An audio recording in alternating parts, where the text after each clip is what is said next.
Hey everyone, and welcome to another rapid-fire review, this time for Lunar Software's sci-fi survival horror game, Routine. Now, Routine was originally announced all the way back in 2012. During development, it ran into a variety of troubles, and was eventually shelved, and there really wasn't much news about the project until it finally resumed production in 2020 after they found a new publisher. Once they did, the team was able to do a complete overhaul in the game's narrative, gameplay, and art design. In Routine, you play as a software engineer, and you've been stuck in quarantine for a week in isolation on a lunar base. Once your quarantine has ended, the once bustling station appears to be abandoned and in a state of total disrepair, and it's your job to figure out what's happened. Of course, the deeper you go and the more you attempt to figure out, the more questions you'll have about things, but the story resolves in an interesting enough and satisfying manner. There is a lot of digging you'll have to do in order to get the full picture of what transpired in the base, but don't worry, the real juicy bits are shown off in cutscenes, so you won't miss out. As far as gameplay goes, Routine is a bit old school. It's a game that focuses atmosphere over action. It's sneaking through long corridors with no waypoints or hints. It's listening for audio cues, searching for items that do not glow when you're near and may not be easy to find. It's about solving puzzles, and most importantly, it's about avoiding danger rather than seeking it out. You'll spend a considerable amount of time reading emails and user notes on computer terminals while you listen for danger. You'll find sticky notes or meeting printouts for clues, and while there is a PDA system to access some of your learned information, it's only available to you at certain points, so you may have to have a pad of paper and a pen nearby. There's also a good bit of backtracking, and you'll search and research areas, and probably spam click on absolutely everything to see what the hell you could have possibly missed that opens that door. On the horror side, while there are a few really solid jump scares, most of the horror in this game comes from wandering dark passages, like really dark passages.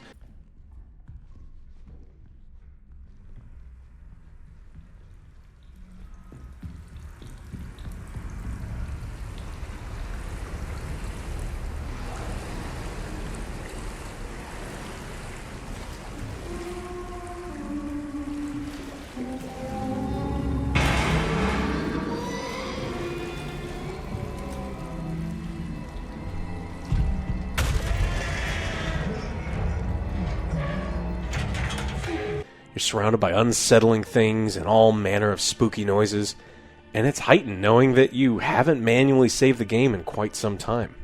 There's no quick save at all, so you have to approach a special terminal and save with the CAT device. It's like a big analog price scanner looking thing that's your main way to interact with the world. It connects to the save terminals, acts as your PDA to store important codes or details you've uncovered, and also has a deep scan feature that allows you to find fingerprints or symbols, or even enemies that can't be seen with the naked eye. It's a really neat tool that had a lot of potential, and being forced to slowly crawl or walk through the dark station, constantly staring at a small screen in order to avoid invisible and unkillable enemies, would have been fantastic, if that's what had actually been in the game.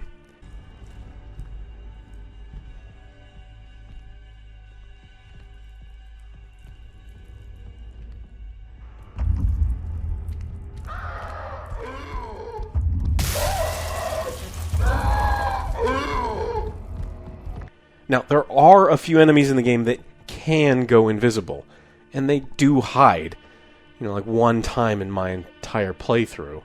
But if I hadn't been seeking out this mechanic, I doubt I would have experienced it. It also didn't help that these enemies stomp around and make so much goddamn noise that you just know where they are, so you don't need to use their wonderfully crafted and theoretically scary but non-essential system. It was an incredible disappointment, because what should have been the most tense final chapters of the game, where I should have been scared and sneaking around, solving puzzles, moving from room to room, I just walked leisurely and went wherever I wanted. And if I heard what sounded like an angry toddler banging on a metal trash can, I just waited until the noise stopped and moved on. Now, there was some tension due to the occasional scripted event and still otherwise excellent atmosphere, but we were so close to some incredible opportunities for scares, something I've been waiting to see since the original Fatal Frames. They even talked about it being in the game, and it was developed, and they just didn't do anything with it. Now, I hear it's possible I got some bad RNG, but based on complaints I've seen from a lot of other people, it just feels like the devs just took their foot off the gas here. Along with the atmosphere, the sound design for the game was excellent. Outside of the garbage can bad guys, that is. Mick Gordon and the team that took over after his departure from the project perfectly set triggered noises after these long, tense sections, or eerie sounds through walls, and even the 80s-inspired music when we got it felt just right. Another potential knock against the game would be the game's length. The internet says 5 to 10 hours for a run, but I think you'd have to spend a considerable amount of time lost, or stuck on puzzles to come anywhere near close to 10 hours. My playthrough, with every console and every email and diary and sticky note read, and every nook searched, took just about 5 hours. And even then, I did get lost, and I did spend a lot of time backtracking for missed stuff.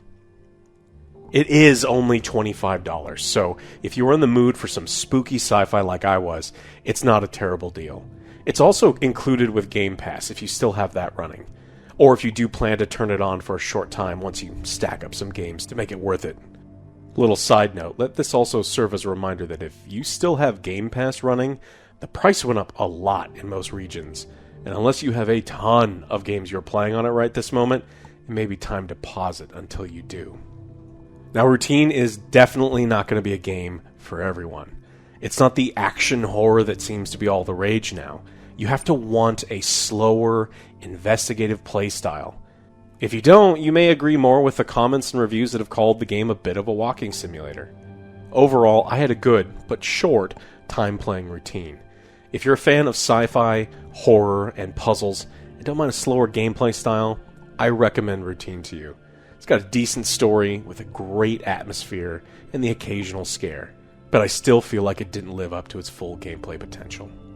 So I'm going to give Routine a 7 out of 10, the good game score. Remember, for us, 5 out of 10 is average, so 7's a good game. Thank you so much for watching this rapid fire review. We have a ton of content coming for the end of 2025. We got the top and bottom 10 lists, we have some catch-up content for stuff we missed during the year, and all sorts of other stuff. So we shall see you then on the next Angry Joe Show.